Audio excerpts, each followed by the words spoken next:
Boa noite. Boa noite. Tudo bem, professor Renato? Como é que você está? Graças a Deus, muito bem. E com você, Márcio? Tá tudo bem também.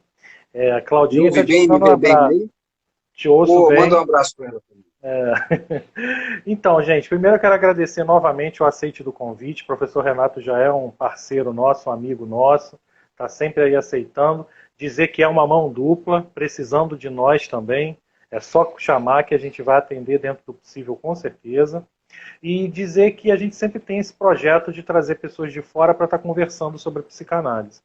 E nós temos, assim, no nosso eixo, e aquilo que a gente conversou um pouco, boa noite, Renata, nós temos meio que uma exclusividade de transmissão no eixo Rio-São Paulo, principalmente no Rio, que é da onde eu sou, que é uma exclusividade de transmissão que se encerra entre Freud e Lacan. E a maioria das pessoas ou ficam em Freud ou acaba fixando em Lacan. A grande maioria aqui no Rio fixa em Lacan. Acredito eu que se eu pudesse chutar, 70% dos psicanalistas aqui são lacanianos, porque é uma transmissão meio que se encerra nesses dois. São poucas escolas que trazem outros pensadores, e eu estou muito feliz com o fato do Ferenczi hoje estar crescendo a transmissão de Ferenczi, principalmente depois da pandemia, após a pandemia, né? E as pessoas estão começando a estudar outras coisas. E aí, a gente conhecendo alguém e tendo a oportunidade de trazer outras linhas para conhecer, né, o que seria essas outras pessoas, para que as pessoas entendam que a psicanálise não se encerra no eixo Freud-Lacan, que existem outras coisas para além. Então, acho que seria bem interessante, é interessante para todos nós. Então, conforme a gente tinha combinado, eu vou te passar aqui a palavra. Você fica à vontade de explicar do zero para a gente o que a sua associação permitir e a gente vai ouvir. Não precisa se preocupar com o tempo que eu estou controlando e estou controlando as perguntas também. É assim, traga-nos as suas luzes e nos apresente Bion, porque precisamos conhecer coisas para além desse eixo, tá bom? Obrigado novamente. Tá com você, a casa é sua. O Márcio, assim, quem agradece sou eu, né? Assim, a Claudinha é uma pessoa bacana demais, né? Muito querida, né? Você também Uhum. uma pessoa se tornando querida também, né? Assim, um contato muito enriquecedor, muito bacana, né? E Uhum. que promete aí novos projetos com certeza aí, né? Com certeza. Assim, a gratidão é toda minha de ter a honra desse convite. Né? E principalmente com esse tema tão importante para mim, porque eu costumo dizer, o Márcio, que se eu sou psicanalista hoje, é porque encontrei Bion, né? Porque se não fosse Bion, talvez eu estivesse me intitulando outra coisa, né? Que não fosse psicanalista, não que não considerasse qualquer outra contribuição de outro pensador, assim como a corrente que normalmente eu sigo, que é Freud, Melanie Klein, Winnicott e Bion, né? Então, Freud, Melanie Klein e o Winnicott são personalidades marcantes na minha prática clínica e no meu estudo teórico também. No entanto, Bion me trouxe uma expansão que me colocou dentro de uma configuração de prática clínica que talvez, depois de tantos anos dedicados à clínica, talvez eu não estivesse perseverando se não fosse a base que eu consegui, né? Na verdade, não é nem a base, é a abertura que o Bion deu, né? E que Uhum. veio ao encontro da minha configuração de personalidade, da minha expansão do que eu vejo como mundo, né? Então, esse convite para mim é extremamente especial, né? Você está falando do Ferenczi, né? Então, quer dizer assim, Ferenczi foi o analista de Klein, né? E Klein conduziu grande parte do trabalho do Bion, pela vida, grande parte da vida do Bion foi analista dele, foi supervisora dele, foi orientadora dos trabalhos dele, né? Então, de alguma forma, a gente tem uma raiz aí, né, muito próxima. Uhum. E aí, assim, eu fico aberto aí para suas perguntas, né, assim, de alguma Não, curiosidade, alguma coisa, uhum. né? Na verdade, assim, acharia interessante você trazer um pouco, nos apresentar quem é o Bion, qual o papel Ah, dele, sim. qual é a metapsicologia Ah, dele. sim, Traga informações sim. para nós, porque assim, eu conheço um pouco, né, Ah, de alguns pensadores, né? Freud e Lacan é um eixo que eu estou muito familiarizado, né? Tenho sim, estudado Ferenczi. Ferenczi e o André Green é o meu plano sim, complementar, eu tenho estudado muito esses dois também, mas eu te confesso que em sim. Bion, assim, é zero, né? É. Seria legal você trazer para nós aí essa metapsicologia do Bion. Fica à vontade, pode ir em frente. Márcio, olha só, a história do Bion, a história de vida do Bion é bacana, né? Porque ele nasceu na Índia, em Mutra, né? Não que ele seja de raiz indiana, mas os pais dele, né? O pai dele foi trabalhar na Índia, né? E ele nasceu na Índia e ali ele ficou até 8 anos de idade, se não me engano, né? E os pais trabalhando muito, então ele foi quase que criado por uma aia, né, que eles chamam lá de babá. A babá dele era indiana e trouxe para ele toda essa riqueza do cenário da cultura indiana, né, do misticismo indiano, do, do, da, dos passatempos de Krishna ali, dentro da devoção a Krishna. Então, ele tem toda essa raiz mística oriental, né? E aí com 8 anos foi para a Inglaterra, e aí começou a viver toda aquela rigidez britânica, né? Aquela coisa, e isso trouxe para ele uma configuração muito interessante, né? E aí ele introduz na psicanálise uma série de vértices, né? Que são extremamente expansivos, extremamente sugestivos, para que você possa ter uma liberdade muito grande para ser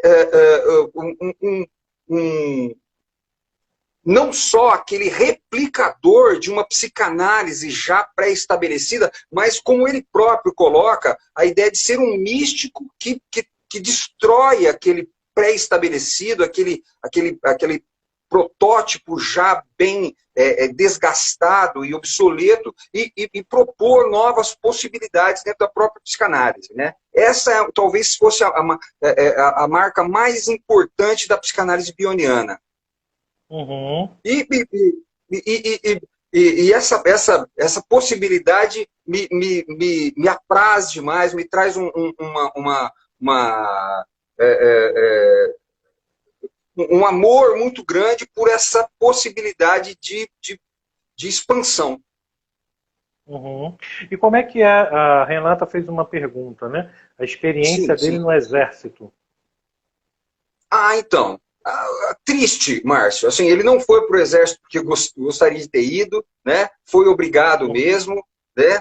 Inclusive, tem até uma passagem de que uma vez ele recebeu uma medalha por conta da atuação dele no exército e como se ele fosse um herói. Ele disse: olha, ao receber a medalha, né, foi até meio antipático ali, disse: olha, eu estou recebendo isso daqui como se fosse um herói, mas essa medalha aqui retrata o meu medo. Eu só senti medo lá. Fui a contragosto e senti medo. Né? Então, Uhum. a experiência do exército dele talvez tenha sido enriquecedora na medida em que ele pôde viver ali experiências que depois ele escreveu o primeiro livro mesmo, a publicação de um livro compacto dele, que foi Experiências em Grupo, que também foi a única coisa que ele publicou sobre grupos. Então, ali ele pôde viver uma experiência com grupos e relatar algumas nuances ali da psicologia grupal, né? Claro que influenciado grandemente pelo Freud no Psicologia das Massas e Análise do Ego, apesar de alguns momentos ali ele dizer que não conferia o que ele via com o que o Freud relatava, mas de qualquer forma foi dolorosamente enriquecedora, mas foi a contragosto e ele deixa claro isso. Uhum. Se a gente for, assim, cada pensador pós-freudiano tem o seu carro-chefe, né? Dentro daquilo que vai se desenvolver na sua metapsicologia, na sua análise a partir do Freud, né? O Lacan Sim, teria um grande trabalho com a linguística, com a questão do desejo e da fantasia.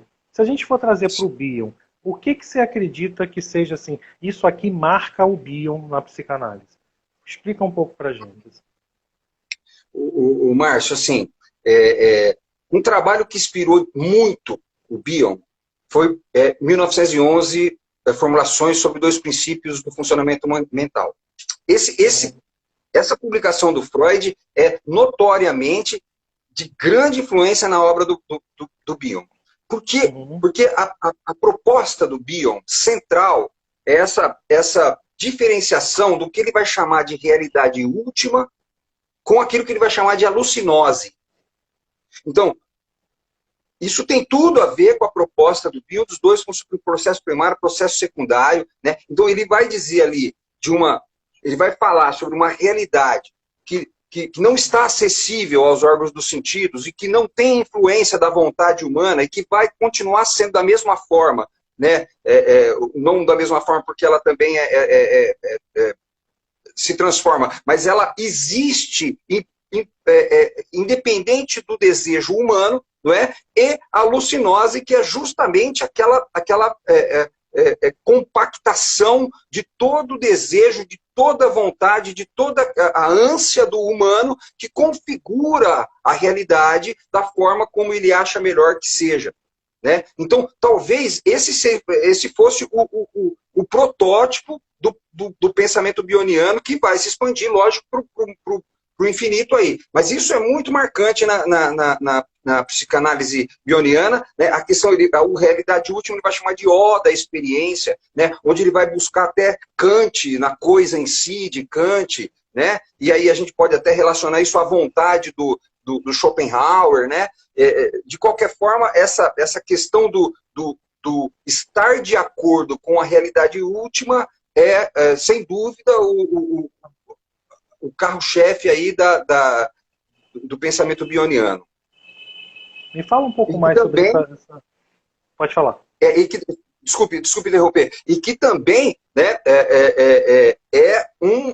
um pressuposto da cultura oriental, né? Tanto no budismo quanto na cultura indiana, né, na cultura védica, nas escrituras védicas, a gente tem acesso a essa ideia da realidade última, né, da verdade absoluta, que existe independente da nossa vontade. Você estava perguntando, desculpa.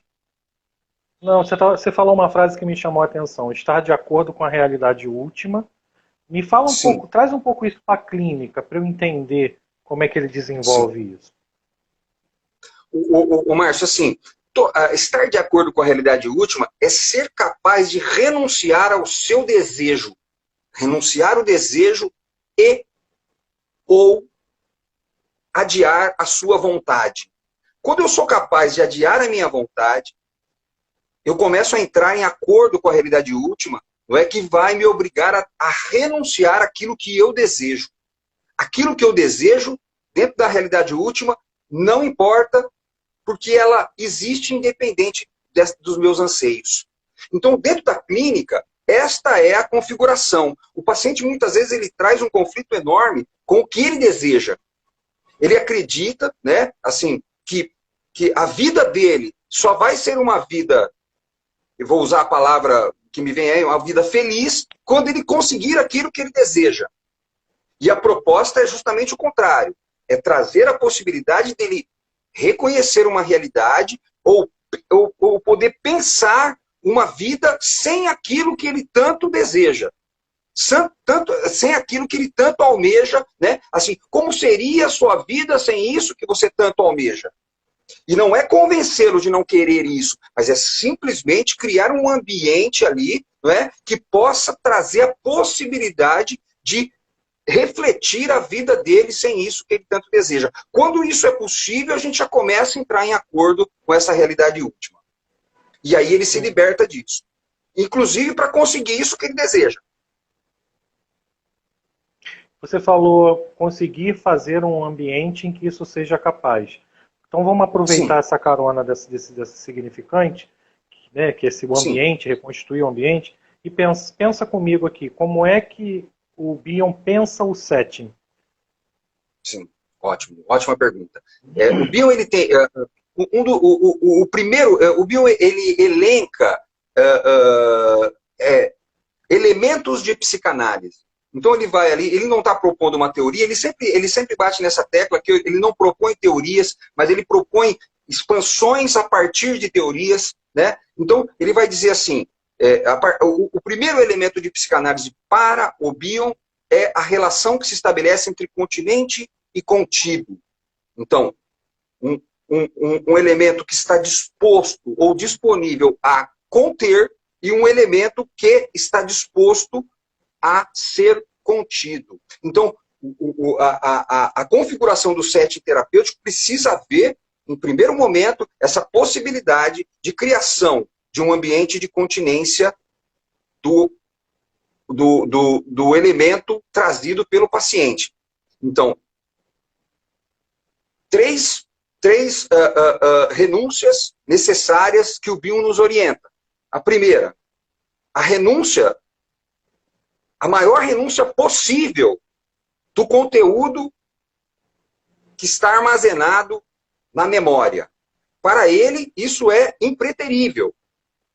A memória não é para Bion confiável. Pelo contrário, para ele, a memória, aquilo que eu tenho na memória sobre o meu paciente, ou sobre qualquer coisa que eu possa guardar, é nociva ao processo psicoterapêutico. Segundo, o desejo. Aquilo que eu desejo, pouco importa e é nocivo na configuração da saúde do vínculo paciente-analista. E o terceiro, compreensão. Eu preciso ser capaz de tolerar a minha ignorância. E aí o Bion vai resgatar lá o poeta John Keats, inglês ali, quando ele tem uma carta que ele manda para o irmão dele, então ele cita Shakespeare nessa carta e diz assim, que ele admira Shakespeare por conta da capacidade negativa de Shakespeare. Então o que ele chama de capacidade negativa? É a capacidade de se manter o maior tempo possível ignorante da experiência que está ocorrendo. Sem querer dar nome a isso, sem querer enquadrar isso naquilo que você já sabia, ou qualquer coisa nesse sentido. Então, quando você consegue essas três renúncias, renúncia da memória, renúncia do desejo, renúncia do aparato do conhecimento, ou da ânsia de saber, você começa a entrar na realidade última, em acordo com a realidade última, e se configura esse continente contido, e você pode acolher o conteúdo que o teu paciente te traz. Então, é interessante o que você está falando, porque existe, principalmente na escola objetal, o Bion é escola objetal, só para eu situar, né? Que é algumas opiniões. Escola objetal. Ele parte da escola inglesa, relações de objeto. Sim, da Melanie Klein. Sim. Ok. Sim.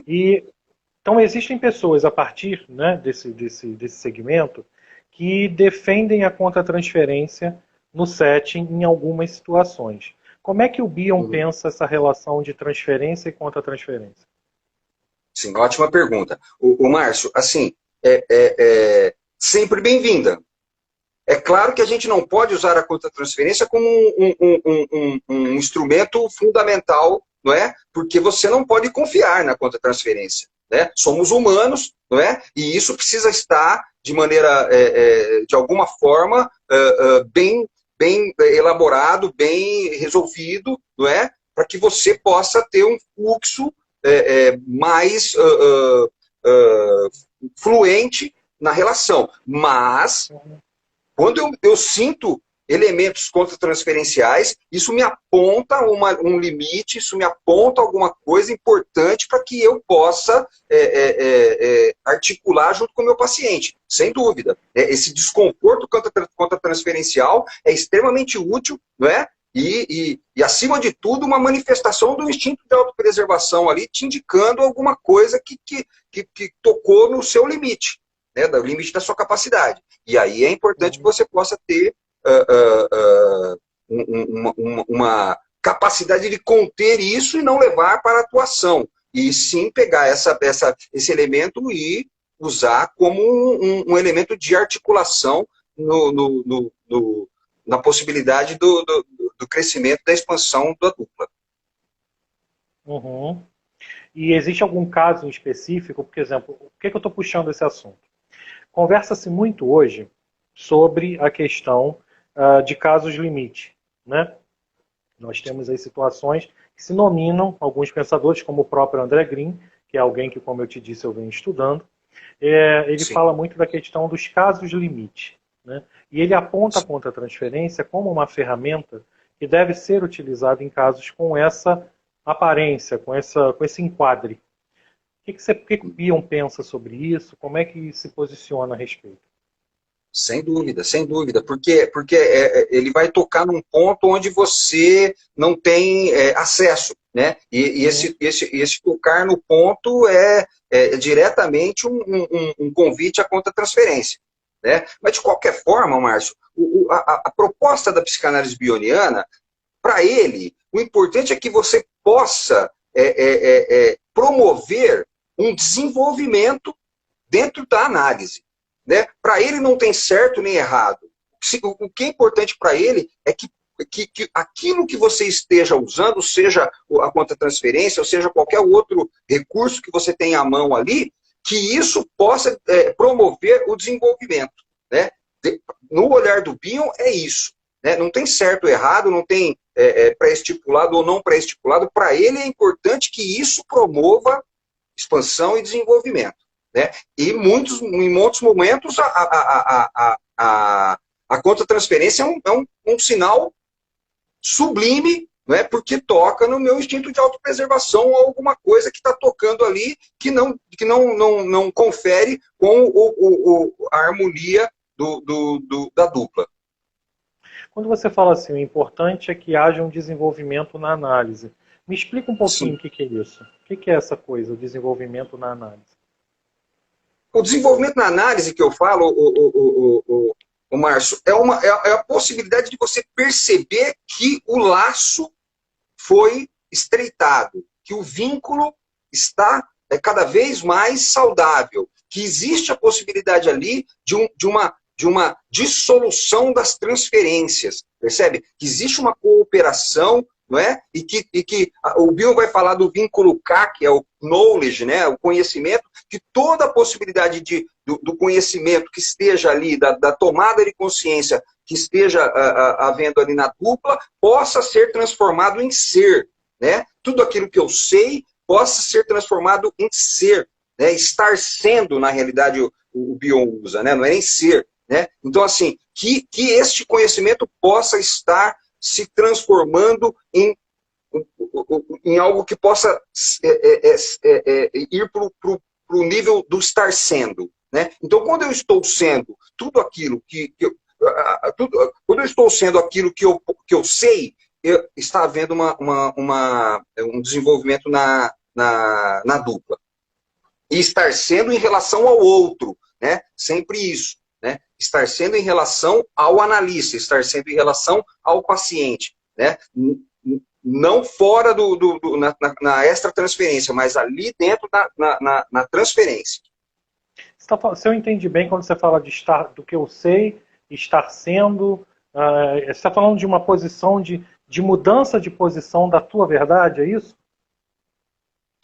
Assim, ó, se eu falo aqui para você, por exemplo, assim, uma frase que eu gosto bastante, se você não, se não for com amor, é melhor não falar. Uhum, Uma frase, né? uhum. Se você não estiver dizendo com amor, melhor não dizer. Isso é um conhecimento. É K para Bion. Então eu preciso levar isso para O, por estar sendo, para a realidade última. Então eu realmente preciso ser isso. Senão o que eu estou falando são Entendi. palavras vazias. Né? Uhum. Então eu preciso. Pode dizer. Não, pode terminar, pode terminar. Então, assim, ó, toda a configuração daquilo que é falado precisa ter uma mudança de vértices para o estar sendo. E vice-versa. A possibilidade da gente também nomear, não é, as experiências que estão sendo vividas ali no set. Uhum. A Cláudia fez uma pergunta que é sobre o fim de análise. Qual é a posição Sim. do Bion a respeito disso? Márcio, assim, o fim da análise é uma ideia extremamente subjetiva, é uma ideia extremamente particular de cada caso,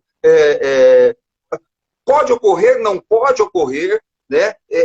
Eu, sinceramente, pessoalmente, não acredito nisso, né? Acredito que a análise continua, mesmo depois da inviabilidade do analista e o paciente estarem juntos, né? Acredito até que elementos trabalhados na análise vão poder realmente ser elaborados depois da impossibilidade de continuarem fisicamente juntos ali, né? Então, essa ideia de fim de análise, para mim, é muito vaga, né?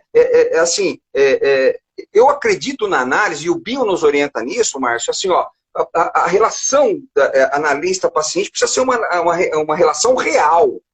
Nós precisamos ter ali uma base amistosa, afetiva, sincera, franca. Precisa haver ali uma relação amorosa de confiança. Então, assim, nós estamos estabelecendo aqui, Márcio, Renato e Márcio, uma relação infinita. Não tem fim isso. Pode ser que a gente não se encontre mais, mas isso não tem fim. Percebe? Então, é claro que vai haver um momento em que paciente e analista vão ter que se afastar fisicamente, mas isso não representa um fim da análise.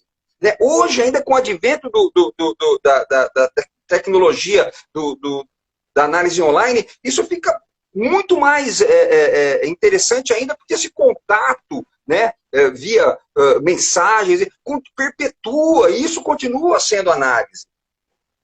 Uhum. A Cláudia faz uma outra pergunta sobre o setting com crianças. O Bion escreve sobre isso, faz alguma recomendação? Como é que é? O Bion não analisava crianças, ele não trabalhava com ludoterapia, né? Isso é muito mais kleiniano, não é? E ele não introduz nenhuma expansão, até porque ele tinha, parece que meio que um receio de fazer isso por conta da propriedade que a Melanie Klein tinha sobre isso, né, e o respeito que ele tinha pela Melanie Klein, mas ele não trabalha isso, viu, o Márcio? Ele tem uma dificuldade muito grande. E aí, se você me permitir falar um pouquinho sobre o que eu penso sobre a análise de crianças, eu gostaria de usar esse espaço. Né? Fica à vontade. O Márcio, assim, eu, pessoalmente, tenho uma restrição enorme com a análise de crianças. Enorme. Eu acredito que é útil quando não existe outro recurso. Não existe outra pessoa mais qualificada para cuidar de uma criança que não seja a mãe e o pai. Então, é muito mais interessante que essas duas pessoas possam se dispor a fazer análise e ver o que está acontecendo entre eles, que está gerando esse sintoma na criança, do que pegar uma criança, percebe? E trazer para a clínica. Eu, pessoalmente, trabalhei muitos anos com criança e foram anos de frustração atrás de frustração, porque o vínculo que você cria com uma criança, a possibilidade de expansão e de desenvolvimento da análise de uma criança é imensuravelmente maior do que com um adulto. Não sei se você já teve experiência disso, é maravilhoso. Coisa de semanas, existe ali um desenvolvimento, um crescimento no vínculo, na afirmação, no estreitamento do vínculo, que é monstruoso. No entanto, existe um elemento extremamente nocivo na relação analista e paciente-criança, que se chama pais. Os pais são aqueles que mais sabotam esse tratamento, né? Quando você começa a criar um vínculo bacana, quando a coisa começa a crescer, e aí a criança começa a manifestar todo esse crescimento lá no lar, e que vai manifestar justamente como resistência àquele sistema que ele estava vivendo até então, e que justamente foi o gerador de todo o conflito que ele traz, os pais vêm e diz que não concordam com o seu método, que aquilo lá não está dando certo, você percebe? Que o filho está piorando. Então, são anos de frustração e que, assim, sinceramente... Mas, Renato, está com Oi? a gente? Oi. Tô, Você sim. Deu uma travadinha, mas voltou.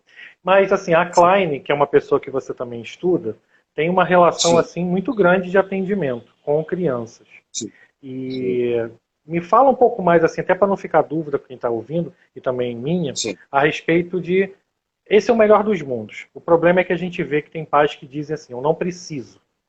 E aí, como é que é a tua posição a partir disso? Se a criança está lá totalmente se fragmentando, entre aspas, né? Como é que a gente Sim. faz? Como é que é a tua posição? Faz, Não não atendo. faz? Não, deve se atender. Eu não atendo mais. Eu não tenho mais setting de ludoterapia. Até porque hoje é uma questão extremamente importante também. Eu vou voltar na tua pergunta, mas eu gostaria de observar isso também, viu, Márcio? Uhum, Até porque hoje existe uma questão extremamente delicada que é da condenação à pedofilia. Então, eu não me arrisco a estar com uma criança fechada numa sala sem ninguém junto. Eu não me arrisco a fazer isso. Eu não quero. Não sei se você conhece um filme dinamarquês que se chama A Caça. Já assistiu esse filme? muito bom. Show de bola.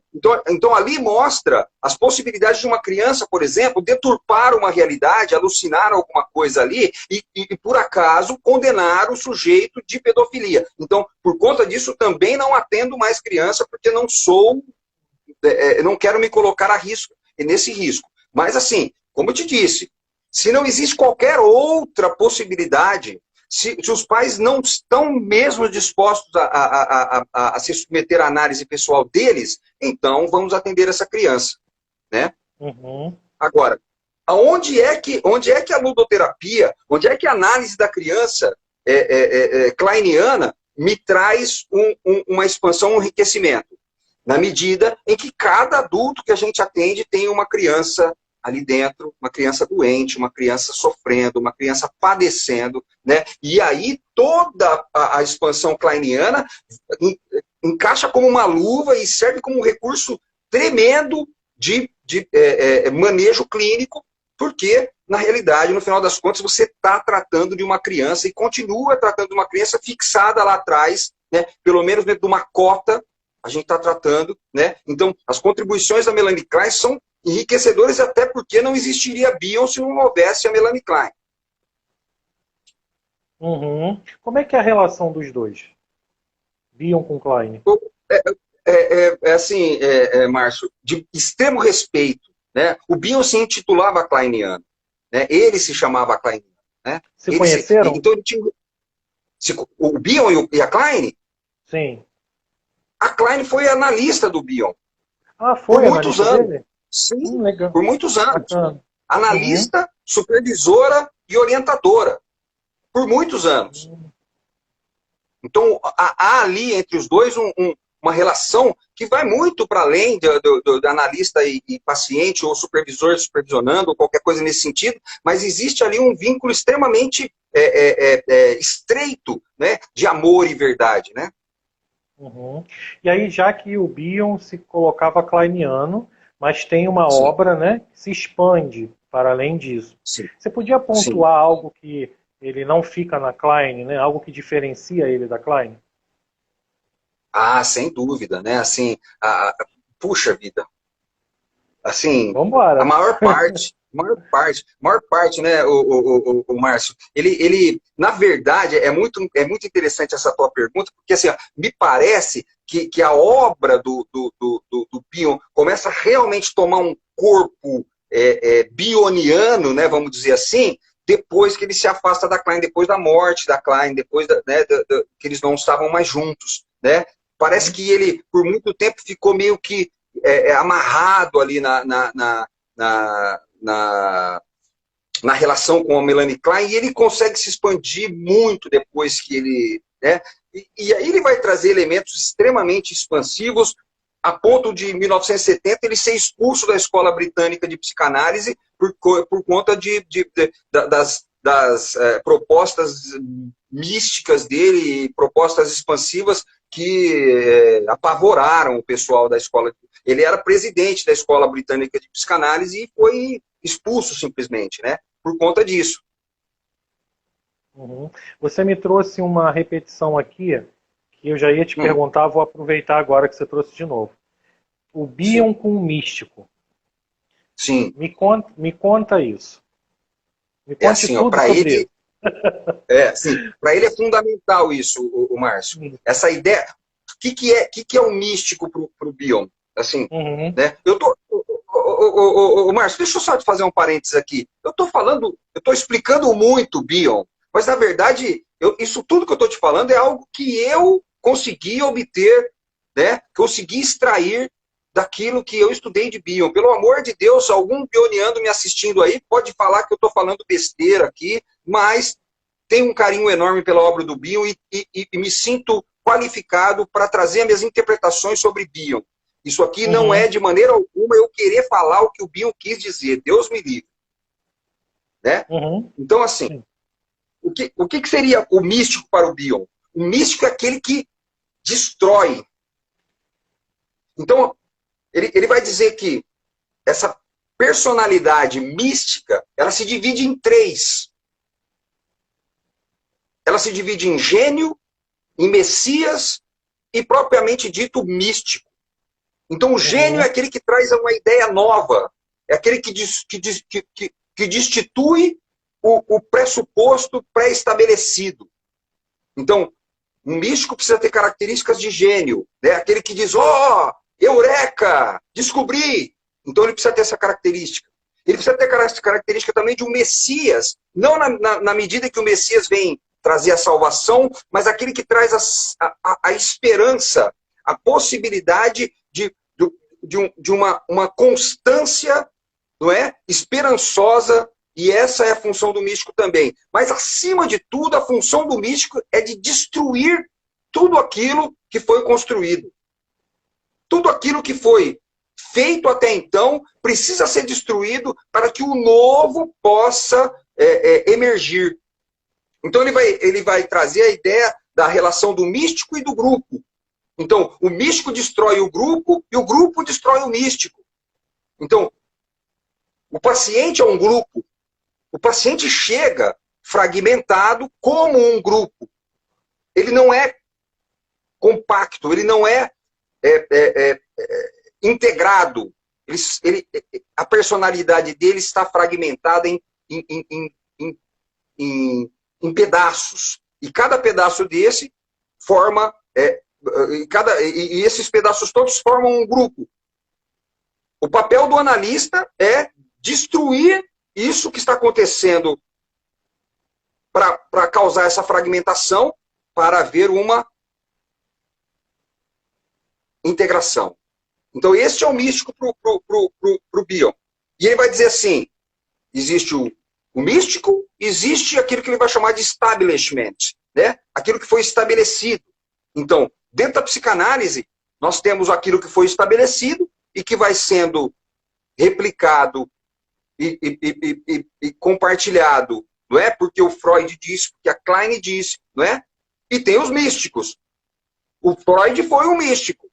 Foi aquele que quebrou tudo, destruiu tudo e falou, olha, tem isso aqui. A Klein foi outra mística, que quebrou tudo e disse, olha, tem aqui. Percebe? Então, ele vai dizer assim, como nós não temos aí a produção de místicos tão fluente assim, a gente precisa do estabelecido.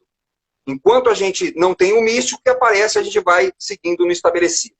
Né? Aí, diga-se de passagem, estamos carentes de místico. Né? Eu ouço muito essa frase assim, professor, e depois de Bion, quem que vem? O Bion morre quando? 79, 1979. 79. Até que ele não é tão, né, não está muito lá pro lado da Melanie Klein. Ele quase chega em 80, né? Mas já tem tempo. Veio para o Brasil, visitou o Brasil várias vezes. Uhum. O que você poderia pontuar, Renato, como sendo assim, se é que tem, acredito que tenha pelo teor que a gente está conversando aqui, a maior subversão da clínica bioniana em relação a Freud, né, que é o começo de tudo. Onde é que você vê assim, aqui o Bion deu um grande salto? São várias. O Bion, na realidade, Márcio, o Bion ele desmerece a teoria. O Bion diz assim, ele diz assim, você não você não pode ficar se preocupando sobre aquilo que você deveria ser na clínica. Você tem que se ocupar daquilo que você está sendo. O que você deveria ser pouco importa na clínica. Então isso já quebra tudo. Ele vai dizer assim que a eficácia da psicanálise não está na quantidade de teorias que você tem, mas o menor número de teorias que você possa ter e que isso possa te resolver no momento da tua prática clínica. Então, outra subversão freudiana, por exemplo, essa introdução do vértice místico religioso. O Bion se farta dos místicos religiosos. Mestre Eckhart, Juan de Liriup, quem mais? Que me lembra aqui? São João da Cruz. Então, quer dizer assim, ele resgata esse misticismo cristão, né? Coisa que o Freud, né?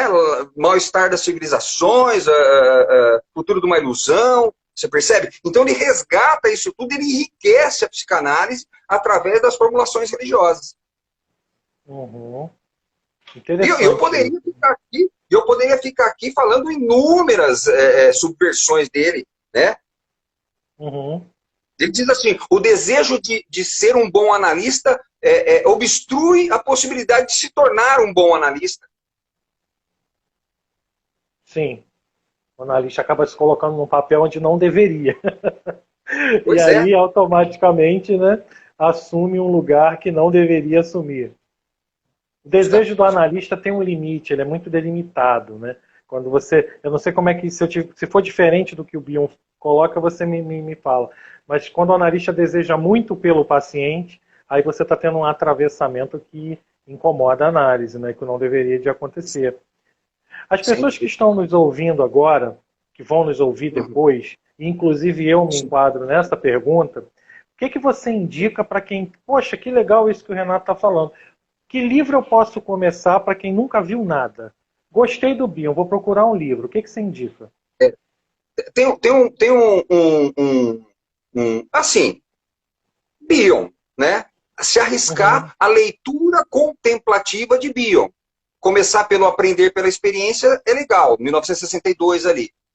Né? Então Agora, já tem um caminho, né? Já começa pelo aprender, como é que é o nome? Aprender pela experiência. Com a experiência. Aprender com a experiência. 1962, na Imago aí. Agora, olha só, Márcio. O sujeito que quer pegar o Bion para ler e quer entender tudo, ele está ferrado. Não é assim. De maneira alguma. É uma leitura de um parágrafo por dia, uma elaboração por dia, né, por vez. Estou falando por dia aqui, mas é por vez. Se você tiver... O Vitor está colocando Acolhida em Psicoterapia, um livro meu. Obrigado, Vitor. Né? Também falo bastante, nos meus livros falo bastante de Bion, né? Se houver interesse aí, pode entrar em contato, eu posso mandar por e-mail, pelo correio aí, né? Se o correio entregar, né? Então, assim, falo bastante, uso bastante das formulações bionianas nos meus livros, né? Mas ler Bion é bacana sem a pretensão de que vai entender tudo, que vai conseguir elaborar tudo, não é?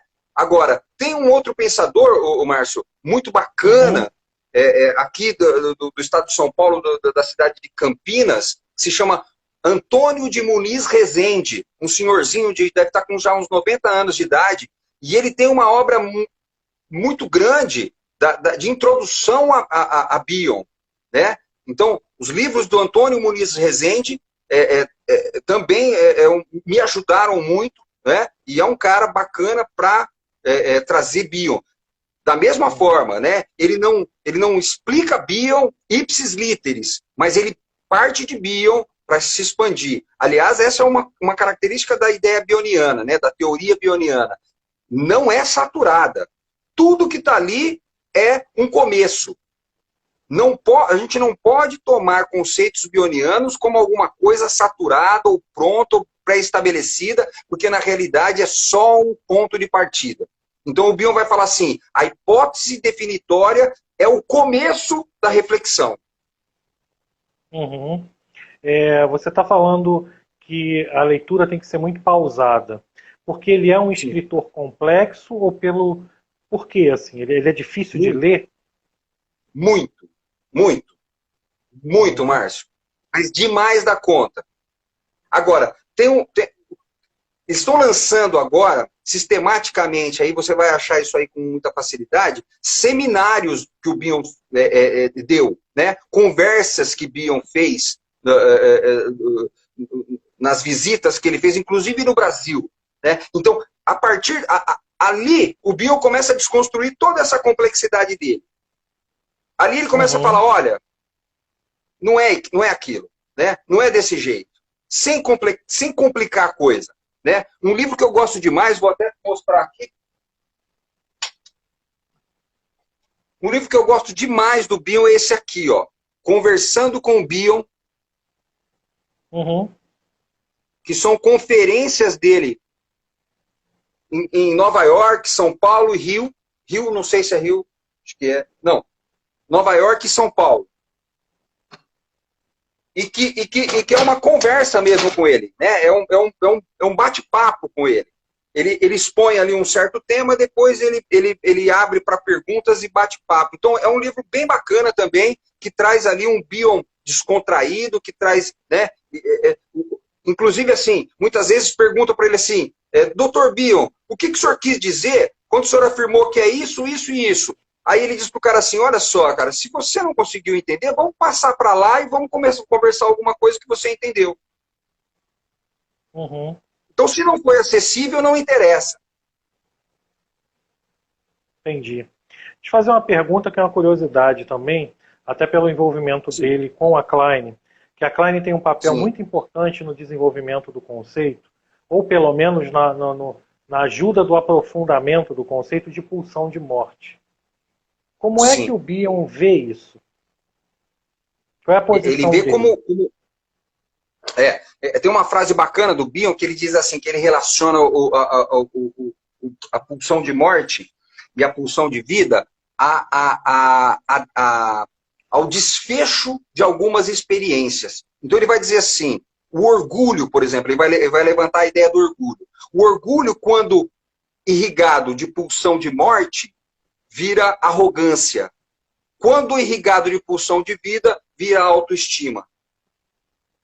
Então ele se utiliza demais disso como uma força motriz que vai direcionar a experiência para a saúde ou para a toxicidade. Ele não abandona o conceito, ele defende o conceito. Não, não, de jeito nenhum. Ele mantém. Porque é um conceito muito polêmico, né? Muita gente abandonou, muita gente criticou, ficou algo no meio da psicanálise por um bom tempo, né? A respeito da Sim, questão da sim. pulsão de morte, né? Verdade, Outros aprimoraram, foram para outras explicações. Então ele mantém. sim. Acredito pela Ele influência da mantém. própria Melanie Klein, né? Que a Melanie Klein faz um Verdade, é trabalho verdade. muito importante sobre a pulsão de morte, né? Sim, certamente. Inclusive dessa ideia da projeção da pulsão de morte no seio mal, né? Na ideia do seio mal. Sim, não tem não.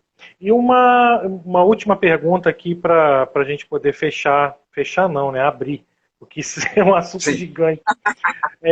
Em relação ao pensamento dele sobre o aparelho psíquico.